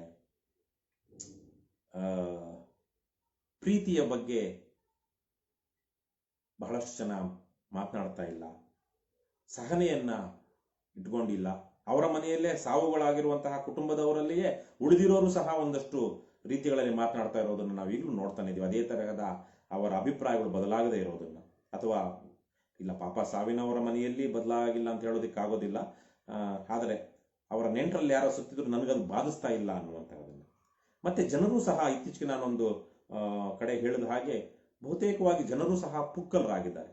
ಅವರಿಗೆ ಸದ್ಯ ನಾನು ಬದುಕ್ಬಿಟ್ರೆ ಸಾಕು, ನನ್ನ ಜೊತೆಗೆ ಹುಟ್ಟಿರೋರು ಏನಾದರೂ ಆಗಲಿ, ಅಪ್ಪ ಅಮ್ಮ ಏನಾದರೂ ಆಗಲಿ, ಬೇರೆ ಇನ್ಯಾರಾದರೂ ಏನಾದರೂ ಆಗಲಿ, ನಾನು ಬದುಕಿದ್ರೆ ಸಾಕು ಅನ್ನುವಂತಹ ಪುಕ್ಕಲುತನಕ್ಕೆ ಇತ್ತೀಚೆಗೆ ನೀವು ನೋಡೋದ ಹಾಗೆ ಮೈಸೂರಿನಲ್ಲಿ ಒಬ್ಬ ವ್ಯಕ್ತಿ ತನ್ನ ತಂದೆ ಕೋವಿಡ್ ಬಂದು ತೀರು ಹೋಗಿದ್ದಾಗ 5-6 ಕಿಲೋಮೀಟರ್ ದೂರದಲ್ಲಿ ಅದೇ ಊರಲ್ಲಿ ಇದ್ದಂಥ ವ್ಯಕ್ತಿ ಆ ಶವವನ್ನು ನೋಡೋದಿಕ್ಕೂ ಬರಲಿಲ್ಲ. ಯಾರೋ ಒಬ್ಬರು ಅಲ್ಲಿ ರಾಜಕಾರಣಿಯವರು ಅವರಿಗೆ ಮಗನಿಗೆ ಫೋನ್ ಮಾಡಿ, ಈ ಥರ ನಿಮ್ಮ ತಂದೆಯವರು ತೀರು ಹೋಗಿದ್ದಾರೆ, ಅವ್ರಿಗೆ ಸಂಸ್ಕಾರ ಮಾಡಬೇಕಾಗಿದೆ, ಅಂತ್ಯ ಸಂಸ್ಕಾರ ಮಾಡಬೇಕಾಗಿದೆ ಅಂದರೆ, ನಿಮಗೆ ಗೊತ್ತಲ್ವ ಸರ್, ಈಗ ನಾವು ಬರೋಕ್ಕಾಗೋದಿಲ್ಲ, ನೀವೇ ಮಾಡಿಬಿಡಿ, ಆದರೆ ದುಡ್ಡು ಇದೆಯಪ್ಪ ಅಂದರೆ ದುಡ್ಡು ತಂದು ಕೊಟ್ಬಿಡಿ ಅಂತ ಹೇಳಿದ್ದನ್ನು ನಾವು ನೋಡಿದ್ವಿ. ನನಗೆ ಇತ್ತೀಚೆಗೆ ಒಬ್ಬರು ಸ್ನೇಹಿತರು ಹೇಳಿದಾಗೆ, ಗಂಡ ಸತ್ತಾಗ ಹೆಂಡತಿ ಗಂಡನ ಮುಖ ನೋಡೋದಕ್ಕೆ ಹೋಗಿಲ್ಲ, ಹೆಂಡತಿ ಸತ್ತಾಗ ಗಂಡ ಹೆಂಡತಿ ಮುಖ ನೋಡೋದಕ್ಕೆ ಹೋಗಿಲ್ಲ. ಇವರು ಏನು ವಯಸ್ಸಾದವರಲ್ಲ, ಮಧ್ಯವಯಸ್ಕರು. ಹಾಗೇನೆ ಮಕ್ಕಳು ಹೀಗೆ ಮಾಡ್ತಾ ಇದ್ದಾರೆ. ಗಟ್ಟಿಮುಟ್ಟಾಗಿರುವಂಥ 30-40 ವರ್ಷದ ಮಕ್ಕಳು ತಮ್ಮ ಹಿರಿಯರು ಸತ್ತಾಗ ಅವರು ಹೋಗ್ತಾ ಇಲ್ಲ. ಇನ್ನು ಹಿರಿಯರಂತೂ ಹೋಗಿರೋರು ಹೋಗಿದ್ದಾರೆ, ನಮಗೆ ಬಂದ್ರೆ ನಾವಿನ್ಯಾವ್ಯಾವ ತರಹದ ಸಂಕಷ್ಟಗಳಿಗೆ ಒಳಗಾಗಬೇಕು ಅಂತ ಯೋಚನೆಯಲ್ಲಿ ಅವರು ಹೋಗ್ತಾರೆ. ಒಂದು ರೀತಿಯಲ್ಲಿ ಅದು ಹೋಗ್ಲೇಬೇಕು ಅಂತ ನಾನು ಹೇಳ್ತಾ ಇಲ್ಲ, ಆದರೆ ಅದು ನಡೆದುಕೊಳ್ಳುವ ರೀತಿಗಳು ಕೆಲವೊಂದು ಇರುತ್ತೆ.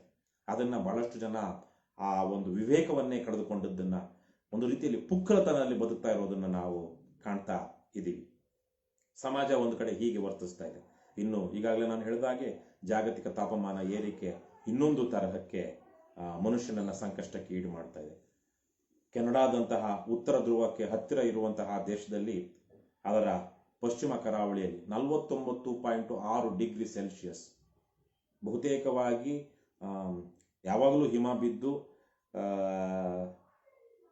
35-40ಕ್ಕಿಂತ ಹೆಚ್ಚಿಗೆ ಯಾವತ್ತೂ ಹೋಗದಂತಹ ಟೆಂಪರೇಚರ್ ಜಾಗದಲ್ಲಿ, ಯಾವಾಗಲೂ 100 ವರ್ಷದಲ್ಲಿ ಒಂದ್ಸಲ 2 ಸಲ ಅದು 43-44 ಹೋಗಿತ್ತೇನೋ. ಆದರೆ ಮೊನ್ನೆ 4 ದಿವಸದ ಹಿಂದೆ ಈ ಹೀಟ್ ವೇವ್ಸ್, ಏನು ಉಷ್ಣ ಗಾಳಿ ಅಲೆ, ಸೊ ಇದು 49.6 ಡಿಗ್ರಿ ಸೆಲ್ಸಿಯಸ್ ಉತ್ತರ ಅಮೆರಿಕಾದ ಕೆನಡಾ ದೇಶದಲ್ಲಿ ದಾಖಲಾಗಿರುವಂತಹ ಉಷ್ಣಾಂಶ.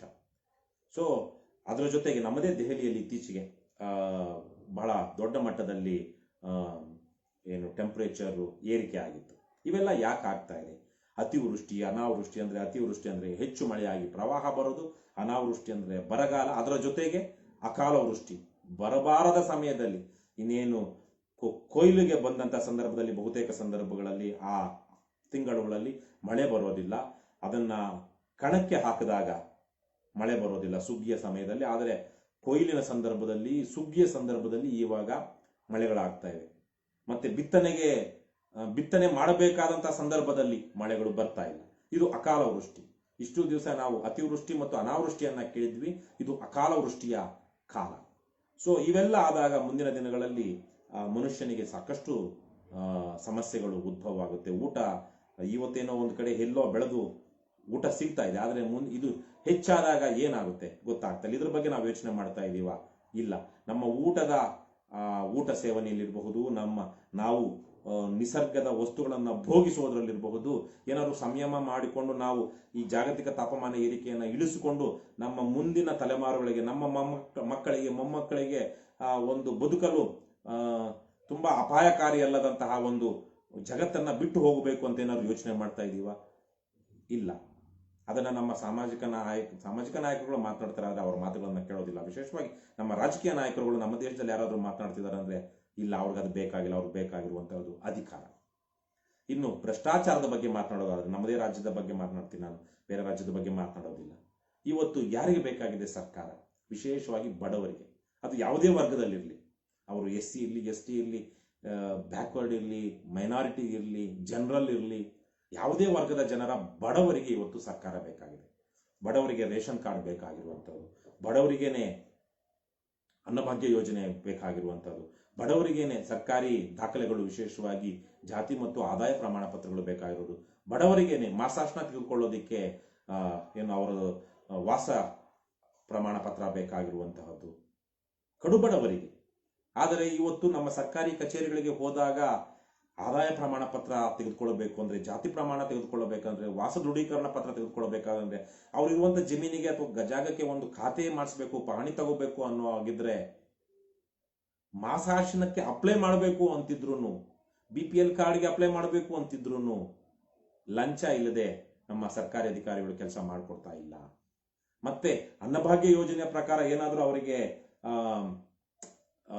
ಸಿಗ್ತಾ ಇದೆಯಾ? ಸೂಕ್ತವಾಗಿ ಅವ್ರಿಗೇನು ಸಿಗಬೇಕು, ನ್ಯಾಯಯುತವಾಗಿ ಅವ್ರಿಗೇನು ದಕ್ಕಬೇಕಾಗಿದೆ, ಅವರು ಯಾವುದಕ್ಕೆ ಹಕ್ಕುದಾರರಾಗಿದ್ದಾರೆ, ಅಷ್ಟು ರೇಷನ್ ಸಿಗ್ತಾ ಇದೆಯಾ ಅಂತ ನೋಡಿದ್ರೆ ಅಲ್ಲೂ ಸಹ ಸಾಕಷ್ಟು ಅಕ್ರಮಗಳು. ಇನ್ನು ನಮ್ಮೆಲ್ಲರ ದುಡ್ಡಿನಲ್ಲಿ ನಾವೆಲ್ಲ ಬಳಸುವಂತಹ ರಸ್ತೆಯನ್ನ ನಿರ್ಮಾಣ ಮಾಡ್ತಾರೆ. ಆ ರಸ್ತೆಗಳು ಚೆನ್ನಾಗಿದೆಯಾ? ಕಾಲುವೆಗಳು ಚೆನ್ನಾಗಿದೆಯಾ? ಸರ್ಕಾರಿ ಆಸ್ಪತ್ರೆಗಳು ಚೆನ್ನಾಗಿದೆಯಾ? ಸರ್ಕಾರದ ಸರ್ವರ ತೆರಿಗೆಯ ಹಣದಲ್ಲಿ ಇರುವಂತಹ ಸರ್ಕಾರಿ ಶಾಲೆಗಳು ಚೆನ್ನಾಗಿದೆಯಾ? ಎಲ್ಲಿದೆ? ಇವೆಲ್ಲ ಒಂದು ರೀತಿಯಲ್ಲಿ ಜನ ಇದು ನಮ್ಮದೆಲ್ಲ ದುಡ್ಡು, ಇದು ನಮ್ಗೆ ಸಂಬಂಧ ಇಲ್ಲ ಅನ್ನುವ ರೀತಿಯಲ್ಲಿ ಫಲಾನುಭವಿಗಳು ಮತ್ತು ಫಲಾನುಭವಿಗಳು ಅಲ್ಲದೆ ಇರುವಂತವರು.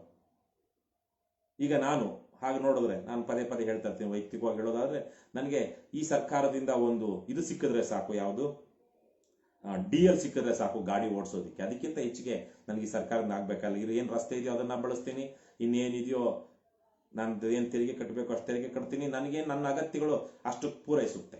ಈ ಸರ್ಕಾರದಿಂದ ನನಗೆ ಯಾವುದೂ ಆಗಬೇಕಾಗಿಲ್ಲ. ಆದರೆ ನಮ್ಮಂಥವ್ರು ಎಷ್ಟು ಜನ ಇದ್ದಾರೆ? ಬಹುತೇಕರಿಗೆ ಆಗಬೇಕು ಸರ್ಕಾರ. ಆದರೆ DL ತಗೊಳ್ಳೋದಕ್ಕೂ ನಾನು ಸಹ, ನನ್ನಂಥವ್ರು ಸಹ ಲಂಚ ಕೊಡಬೇಕಾದಂಥ ವ್ಯವಸ್ಥೆ ಇದೆ. ನಾನು 5 ಸಲ ಹೋಗಿ, ಒಂದು ದಿವಸ ಆಗಬೇಕಾಗಿರುವಂಥ ಕೆಲಸಕ್ಕೆ 5 ದಿವಸ ಹೋಗಿ ಲಂಚ ಕೊಡದೆ ನಾನು 2011ರಲ್ಲಿ ಅಮೆರಿಕದಿಂದ ವಾಪಸ್ ಆದಾಗ ಆ ವರ್ಷ ನಾನು DL ತೆಗೆದುಕೊಂಡಿದ್ದು. 5 ಸಲ RTO ಆಫೀಸ್ಗೆ ಹೋಗಿದ್ದೆ. ಆದ್ರೆ ಲಂಚ ಕೊಡಬಾರ್ದು ಅಂತೇಳಿ 5 ಸಲ ಹೋಗ್ಬೇಕಾಯ್ತು. ಇಲ್ಲಾಂದ್ರೆ ಯಾವಾಗೋ 2,000 ಕೊಟ್ಟಿದ್ರು ಸಾಕಾಗಿತ್ತು. ಅವತ್ತು 2011ರಲ್ಲಿ ಮನೆಗೇನೆ ಒಂದ್ಸಲ ಫೋಟೋಗೆ ಬಂದ್ಬಿಡಿ ಸರ್ ಅಂತೇಳಿ ಫೋಟೋ RTOದಲ್ಲಿ ಫೋಟೋಗೆ ಕೂಡಿಸಿ ಏನೇನೋ ಮಾಡಿ ನಾನು ಗಾಡಿ ಓಡಿಸ್ದೇನೆ DL ತಂದು ಕೊಡ್ತಾ ಇದ್ರು. ಇಲ್ಲ, ನಾನು ಅವೆಲ್ಲವನ್ನು ಮಾಡಬೇಕು ಅಂತೇಳಿ, ಲಂಚ ಕೊಡಬಾರ್ದು ಅಂತೇಳಿ 5 ಸಲ ಪದೇ ಪದೇ ಹೋಗುವ ಹಾಗೆ ಪ್ರತಿಯೊಂದಕ್ಕೂ ಟೆಸ್ಟಿಂದ ಹಿಡಿದು, ಡ್ರೈವಿಂಗ್ ಟೆಸ್ಟಿಂದ ಹಿಡಿದು, ರಿಟರ್ನ್ ಟೆಸ್ಟಿಂದ ಹಿಡಿದು, ಫೋಟೋ ತಗೊಳ್ಳೋದ್ರಿಂದ ಹಿಡಿದು, ಮತ್ತೆ ಮನೆಗೆ ಬರುತ್ತೆ ಅಂತ ಹಿಡಿದು ನೋಡಿದ್ರೆ ನಾನು ಮನೆಗೆ ಬಂದಿರಲಿಲ್ಲ. ಯಾಕಂದ್ರೆ ಆ ದುಡ್ಡು ನಾವು ಇದಕ್ಕೆ ದುಡ್ಡು ಕೊಟ್ಟಿದ್ವಿ, ಪೋಸ್ಟ್ಗೆ ಹಾಕೋದಕ್ಕೆ, ಪೋಸ್ಟಲ್ ಚಾರ್ಜಸ್ ಎಲ್ಲ ಕೊಟ್ಟಿದ್ವಿ, ಸ್ಟಾಂಪು ಕೊಟ್ಟಿದ್ವಿ. ಆದರೆ ಅದನ್ನ ನನ್ನ ID ಕಾರ್ಡ್ ತೆಗೆದು ನನ್ನ ಕವರ್ಗೆ ಹಾಕಿ ಪೋಸ್ಟ್ ಮಾಡುವಂತವ್ನಿಗೆ ದುಡ್ಡು ಕೊಟ್ಟಿರ್ಲಿಲ್ವಲ್ಲ, ಅದಕ್ಕೆ ಅವನು ಹಾಕಿರ್ಲಿಲ್ಲ. ಇಂತಹ ಭ್ರಷ್ಟಾಚಾರ. ಇವತ್ತು ಸಾಮಾಜಿಕ ನ್ಯಾಯ ಅಂದ್ರೆ ಸಾಮಾಜಿಕ ನ್ಯಾಯ ಏನಂದ್ರೆ ಸಾಮಾಜಿಕವಾಗಿ ದುರ್ಬಲವಾಗಿರುವಂತಹವರಿಗೆ ಹಕ್ಕುಗಳನ್ನು ಕೊಡಬೇಕು. ಅವರಿಗೆ ಮೀಸಲಾತಿಯಿಂದ ಹಿಡಿದುಕೊಂಡು ರೇಷನ್ ಕಾರ್ಡ್ನಿಂದ ಹಿಡ್ಕೊಂಡು ಕೆಲವೊಂದು ಹಕ್ಕುಗಳನ್ನು ಕೊಡಬೇಕು. ಅವರ ಮೇಲೆ ದಬ್ಬಾಳಿಕೆ ಆದಾಗ ಅವರಿಗೆ ಅಟ್ರಾಸಿಟಿ ಕೇಸು, ಇನ್ನೊಂದು ತರಹದ ಒಂದು ಕಾನೂನಿನ ಬೆಂಬಲ ಕೊಡಬೇಕು. ಈ ತರಕ್ಕೆಲ್ಲ ಹೇಳಿ ಸಾಮಾಜಿಕ ನ್ಯಾಯದ ಬಗ್ಗೆ ಮಾತನಾಡ್ತಾ ಇವತ್ತು ಎಲ್ಲ ಜನವರ್ಗಗಳ ದುರ್ಬಲರಿಗೆ ಸಾಮಾಜಿಕ ನ್ಯಾಯದ ಒಂದು ಖಾತ್ರಿಯನ್ನ ಕಾನೂನಿನ ಪ್ರಕಾರ ಮಾಡಲಾಗಿದೆ. ಆದರೆ ಅದು ದಕ್ಕುತ್ತಾ ಇದೆಯಾ? ಇಲ್ಲ. ಯಾಕೆ? ಭ್ರಷ್ಟಾಚಾರ ಮತ್ತು ಕರ್ತವ್ಯ ಲೋಪದ ಕಾರಣಕ್ಕಾಗಿ.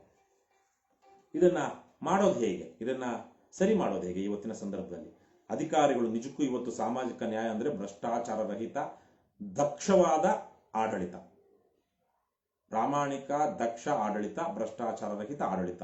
ಅದು ಬಹಳ ದೊಡ್ಡ ಮಟ್ಟದಲ್ಲಿ ಇವತ್ತು ರಾಜ್ಯದಲ್ಲಿ ಸಾಮಾಜಿಕ ನ್ಯಾಯವನ್ನ ಖಾತ್ರಿ ಮಾಡುತ್ತೆ. ಯಾಕಂದ್ರೆ ಹಕ್ಕುಗಳಿದೆ, ಕಾನೂನುಗಳಿದೆ, ನಿಯಮಗಳಿದೆ.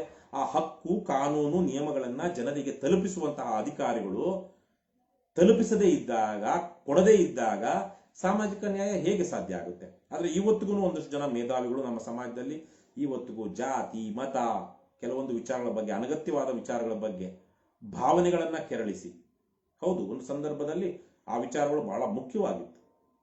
ಜನ ಅದೇ ಕಾರಣಕ್ಕಾಗಿ ಆ ಒಂದು ಕೆಟ್ಟ ಪರಂಪರೆಯನ್ನ ತೆಗೆದುಹಾಕಬೇಕು ಅಂತ ಹೇಳಿ ಕಾನೂನಿನಲ್ಲಿ ಮಾರ್ಪಾಡುಗಳನ್ನ ತಂದರು.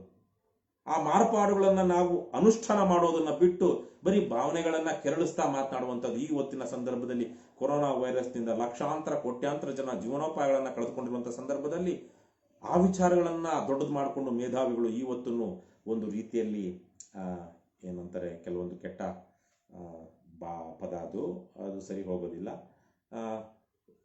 ಒಂದು ರೀತಿಯ ವರ್ತನೆಯಲ್ಲಿ ತೊಡಗಿದ್ದಾರೆ. ಯಾರಿಗೆ ಹೇಳೋದು? ಏನು ಹೇಳೋದು? ಯಾವುದು ಮುಖ್ಯ? ಬಹಳಷ್ಟು ಸಂದರ್ಭದಲ್ಲಿ ಇತಿಹಾಸದ ಚಲನೆಯನ್ನ ನಾವು ನೋಡಿದಾಗ 50 ವರ್ಷಗಳ ಹಿಂದೆ ಏನು ಮುಖ್ಯವಾಗಿತ್ತು, ಇವತ್ತು ಅದು ಮುಖ್ಯವಾಗಿಲ್ಲ. 50 ವರ್ಷಗಳ ಹಿಂದೆ ಏನು ಅಪ್ರಸ್ತುತವೋ ಇವತ್ತು ಪ್ರಸ್ತುತವಾಗ್ತಾ ಇದೆ. ಸೊ ಹೀಗೆ ನಾವು ಕಾಲದ ಚಲನೆಯನ್ನ ನೋಡಿ ವರ್ತಮಾನವನ್ನ ಗಮನದಲ್ಲಿಟ್ಟುಕೊಂಡು ಭವಿಷ್ಯವನ್ನ ರೂಪಿಸಬೇಕು. ಆದರೆ ಭೂತವನ್ನ ತಲೆಯಲ್ಲಿ ತುಂಬಿಕೊಂಡು ವರ್ತಮಾನ ಮತ್ತು ಭವಿಷ್ಯದಲ್ಲಿಯೂ ಸಹ ಭೂತವನ್ನೇ ತುಂಬಬೇಕು ಅನ್ನುವಂತಹ ಯೋಚನೆಯಲ್ಲಿ ಕೆಲವರು ಈಗಲೂ ಯಾವುದೋ ಒಂದು ದ್ವೇಷ ಅಥವಾ ನೋವು ಇರಬಹುದು, ನೋವು ಇದೆ. ಯಾಕೆ? ಆದರೆ ಇವ್ರು ಯಾರು? ತಿಳಿದವರು. ಸೊ ಇಂತಹ ಒಂದು ಪರಿಸ್ಥಿತಿಯಲ್ಲಿ ನಮ್ಮ ಹೋರಾಟಗಳಿಗೆ ಬೆಲೆ ಸಿಗ್ತಾ ಇದೆಯಾ ಅಂತ ನೋಡಿದ್ರೆ ನಾವು ಬಹುತೇಕ ಸಂದರ್ಭಗಳಲ್ಲಿ ನಿರಾಶಾದಾಯಕ ವಾತಾವರಣ ಇದೆ. ಇತ್ತೀಚೆಗೆ ತಾನೇ 104 ವರ್ಷದ ಹಿರಿಯರಾದಂತಹ HS ದೊರೆಸ್ವಾಮಿ ಅವರು ತೀರ್ಹೋದಾಗ ನಿಜವಾದ ಕರ್ನಾಟಕ ರತ್ನ ಅವರು. ಆದರೆ ಒಂದಷ್ಟು ಜನ ಅವರ ಸಾವಿನ ಬಗ್ಗೆ ಏನು ಮಾತನಾಡಿದ್ರು, ನಾನು ಈ ವಿಚಾರವಾಗಿ ಎಲ್ಲೂ ಮಾತನಾಡಿಲ್ಲ, ಅದಕ್ಕೆ ಪ್ರಾಸಂಗಿಕವಾಗಷ್ಟೇ ಇಲ್ಲಿ ಹೇಳ್ತಾ ಇದ್ದೀನಿ. ನಮ್ಮ ಮಧ್ಯೆ 76-77 ವರ್ಷದ SR ಹಿರೇಮಠರು ಬದುಕಿದ್ದಾರೆ. ಕೇವಲ ಅವರ ಒಂದು ನ್ಯಾಯಾಂಗ ಹೋರಾಟದ ಕಾರಣಕ್ಕಾಗಿ ಅಕ್ರಮ ಗಣಿಗಾರಿಕೆಯಿಂದ ಸರ್ಕಾರಕ್ಕೆ ನಷ್ಟವಾಗ್ತಾ ಇದ್ದಂತ ಸುಮಾರು 40,000 ಕೋಟಿ ರೂಪಾಯಿ ಸರ್ಕಾರಕ್ಕೆ ಹೆಚ್ಚುವರಿಯಾಗಿ ಆದಾಯ ಬಂದಿದೆ. ನಾವು ಅವರ ಮಾತುಗಳನ್ನ ಕೇಳ್ತಾ ಇದ್ದೀವ?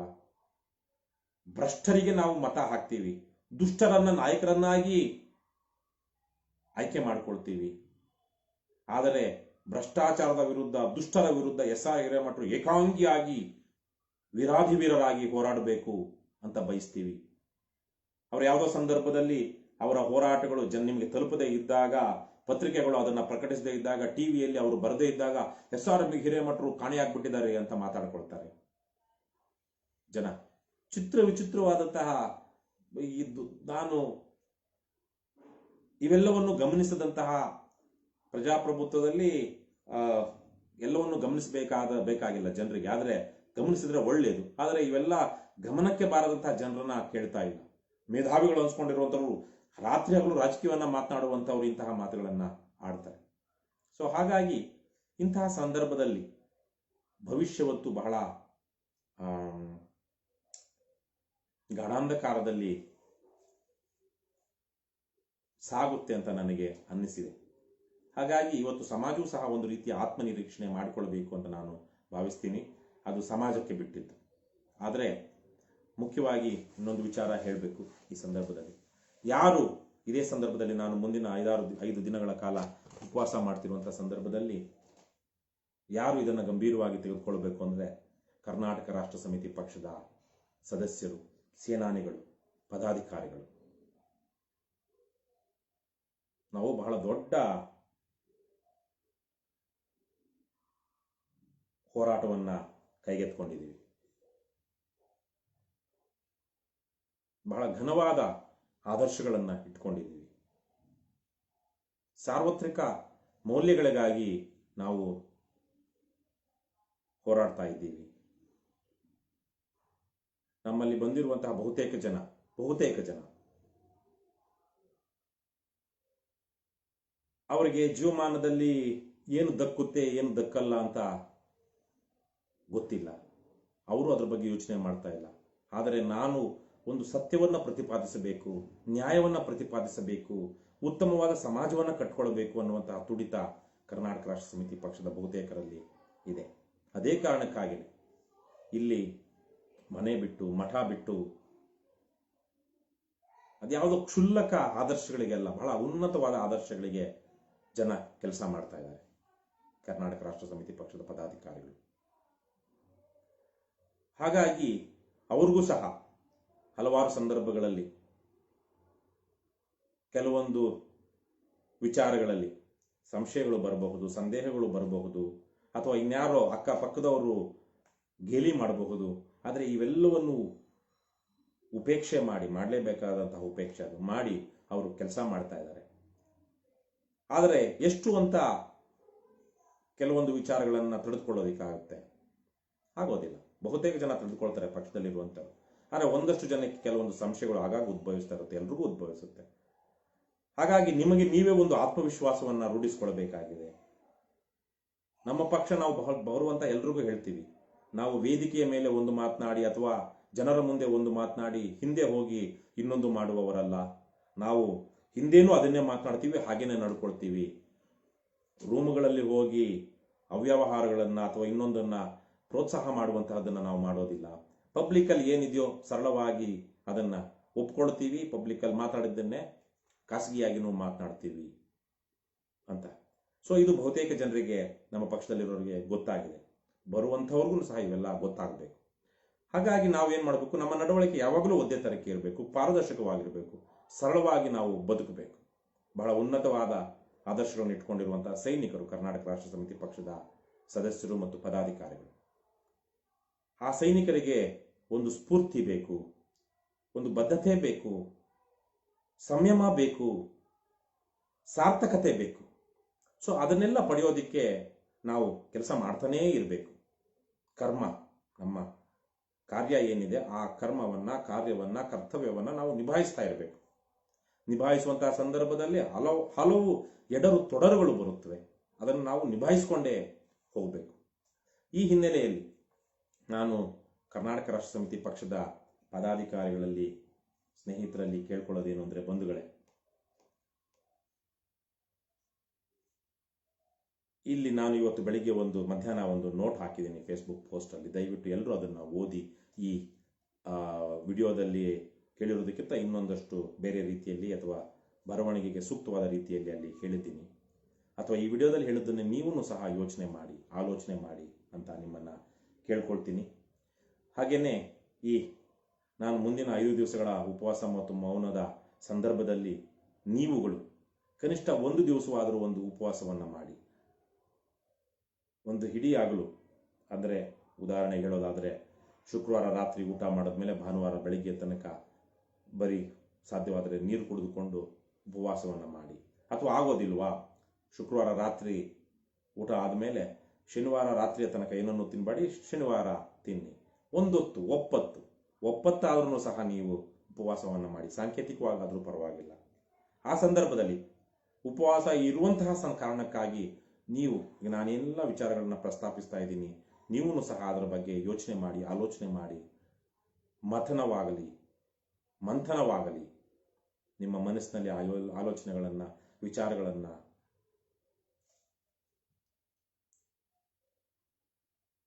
ಪುನರಾವರ್ತನೆ ಮಾಡ್ಕೊಳ್ತಾ ಇರಿ. ನಮ್ಮ ಅಧ್ಯಕ್ಷರು ಏನು ಹೇಳ್ತಾ ಇದ್ದಾರೆ, ನಮ್ಮ ಪಕ್ಷದ ಧ್ಯೇಯೋದ್ದೇಶಗಳು ಏನು, ನಾವು ಯಾವ ತರಹದ ಕಾರ್ಯಕ್ರಮಗಳನ್ನು ಹಮ್ಮಿಕೊಳ್ಬೇಕು, ಆ ಕಾರ್ಯಕ್ರಮಗಳಲ್ಲಿ ನಮ್ಮ ಪಾಲುದಾರಿಕೆ ಹೇಗಿರಬೇಕು, ನಾವು ಜನರ ಮುಂದೆ ಹೇಗೆ ನಡೆದುಕೊಳ್ಳಬೇಕು, ನಮ್ಮ ವಿಚಾರವನ್ನು ಜನರ ಬಳಿಗೆ ಹೇಗೆ ತೆಗೆದುಕೊಂಡು ಹೋಗಬೇಕು, ಇವೆಲ್ಲವನ್ನು ದಯವಿಟ್ಟು ಮನನ ಮಾಡಿಕೊಳ್ಳಿ. ಆ ಸಂದರ್ಭದಲ್ಲಿ ಸಾಧ್ಯವಾದರೆ ಮುಂದಿನ 5-6 ದಿನಗಳ ಕಾಲ ನಾನು ಈ ಉಪವಾಸ ಕುಳಿತಿರುವಂಥ ಸಂದರ್ಭದಲ್ಲಿ ಒಂದಷ್ಟು ಒಳ್ಳೆಯ ಪುಸ್ತಕಗಳನ್ನು ಓದಿ, ಸಾಧ್ಯವಾದರೆ ಅದರಲ್ಲಿಯೂ ಆ ಪುಸ್ತಕಗಳಲ್ಲಿಯೂ ಗಾಂಧಿಯನ್ನು ಓದಿ. ಯಾಕಂದರೆ ಗಾಂಧಿಯ ವಿಚಾರಗಳು ಏನಿವೆ ಅದು ಮುಂದಿನ ದಿನಗಳಲ್ಲಿ ಸಾಕಷ್ಟು ಅಗತ್ಯ ಮತ್ತು ಪ್ರಸ್ತುತವಾಗಲಿವೆ.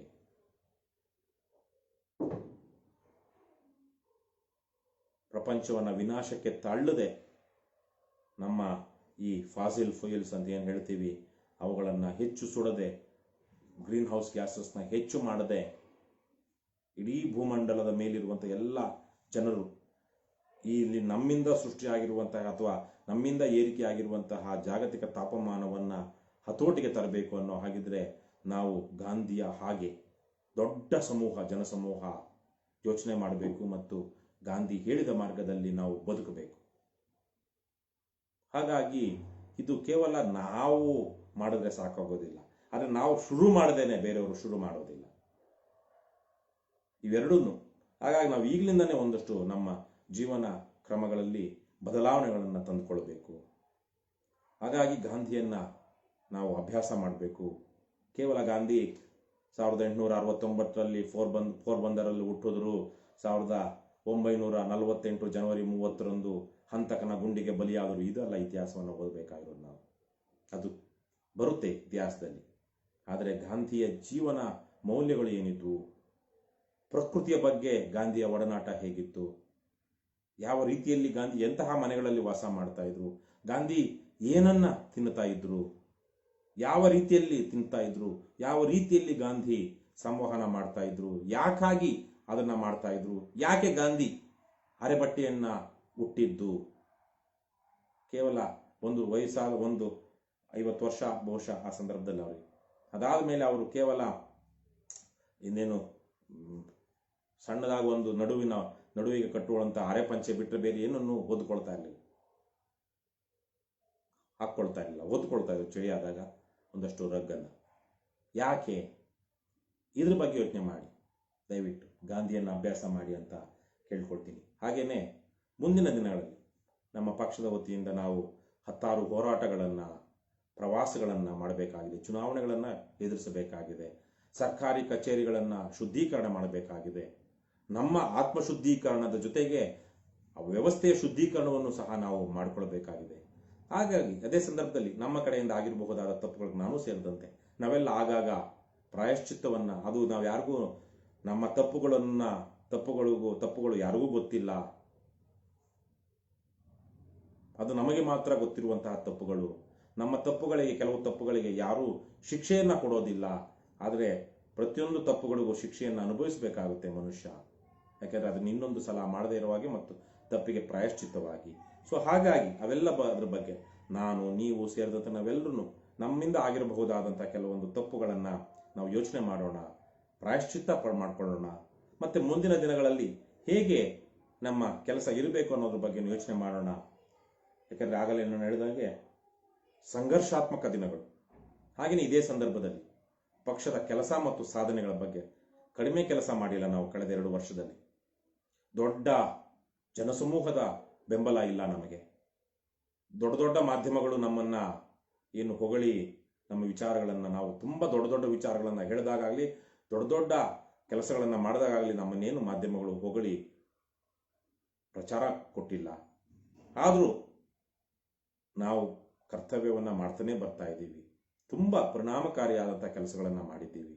ನಿಜಕ್ಕೂ ಇವತ್ತು ನಾನು ಸುಮ್ಮನೆ ಇತ್ತೀಚೆಗೆ ಒಂದು ಹೇಳ್ತಾ ಇದ್ದೆ, ಅದನ್ನು ಹೇಳ್ತೀನಿ. ಸುಮಾರು 4-5 ಸಾವಿರ ಕೋಟಿ ರೂಪಾಯಿಯ ರೇಷನ್ನು ಪಡಿತರ ನಮ್ಮ ರಾಜ್ಯದಲ್ಲಿ ಬಡವರಿಗೆ ವಿತರಣೆ ಆಗುವಂಥದ್ದು. ಅದರಲ್ಲಿ 10-20% ಅದಕ್ಕಿಂತ ಹೆಚ್ಚು ಮೋಸ ಆಗುತ್ತೆ, ವಂಚನೆ ಆಗುತ್ತೆ. ಅಂದರೆ ಸುಮಾರು 1000 ಕೋಟಿಗಿಂತ ಹೆಚ್ಚು ಒಂದು ವರ್ಷದಲ್ಲಿ ನಮ್ಮ ರಾಜ್ಯದಲ್ಲಿ ಪಡಿತರ ವಿತರಣೆನೇ ಆಗೋದಿಲ್ಲ.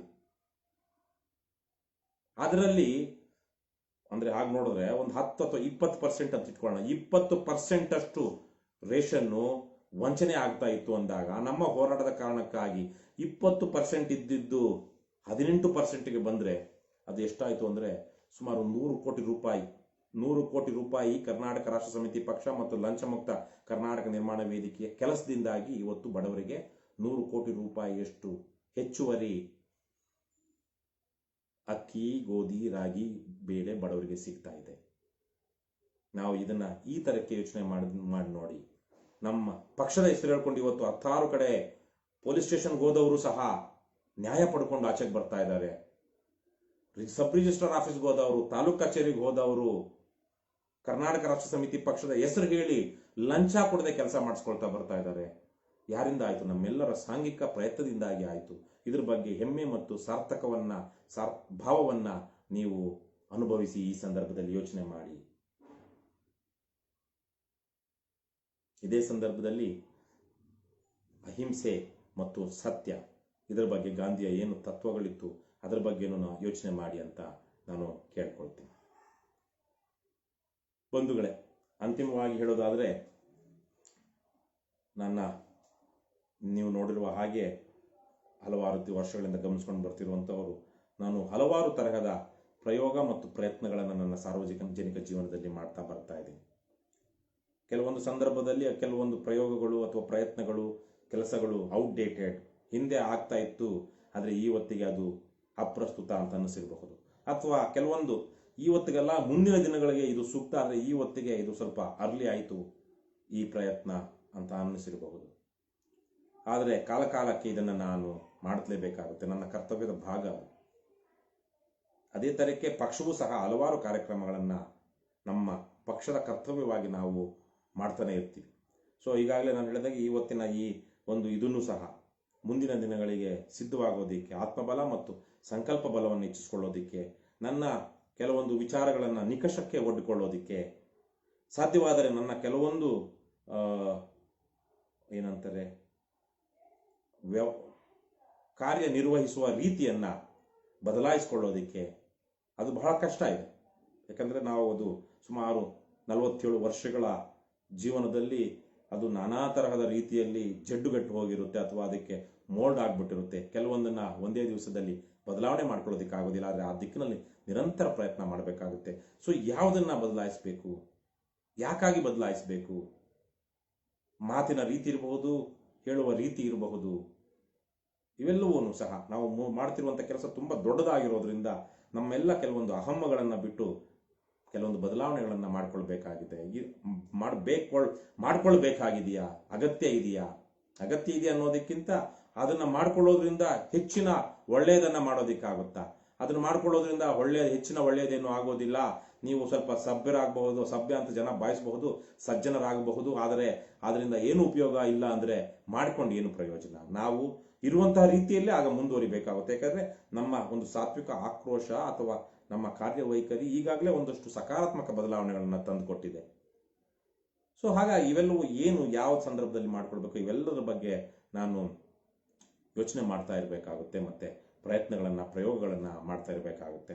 ಇವೆಲ್ಲವೂ ಸಹ ನನ್ನ ಕರ್ತವ್ಯದ ಭಾಗವಾಗಿ. ನನಗೆ ಹಾಗೆ ನೋಡಿದ್ರೆ ಕೆಲವೊಂದೆಲ್ಲ ನನಗೆ ಅಗತ್ಯವೂ ಇಲ್ಲ, ಬೇಕಾಗಿಯೂ ಇಲ್ಲ. ಆದರೆ ಕರ್ತವ್ಯವನ್ನು ನಾನು ತೆಗೆದುಕೊಂಡಿದ್ದೀನಿ. ಅದು ಕಾಲದ ಕರೆ, ಆತ್ಮದ ಕರೆಗೆ ಹೋಗೊಟ್ಟು ನಾನು ಕೆಲಸವನ್ನ ಮಾಡ್ತಾ ಇದ್ದೀನಿ.